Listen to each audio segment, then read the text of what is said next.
नमस्कार. आज आपण बनवतोय झटपट आणि खमंग अशी भरलेली भेंडी. तर त्यासाठी हिरवीगार भेंडी घ्यायची.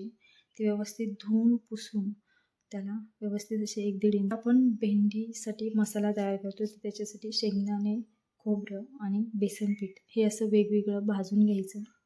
त्याच्यानंतर कस्तुरी मेथी, जिरा, ओवा, मेथीदाणा, बडीशेप यांना व्यवस्थित असं भाजून घ्यायचं. हे मिक्सरच्या भांड्यामध्ये सगळं मिक्सर ॲड करायचं आणि त्याच्यामध्ये हळद, लाल मिरची पावडर आणि मीठ असं मिक्स करून ते व्यवस्थित असं वाटून घ्यायचं.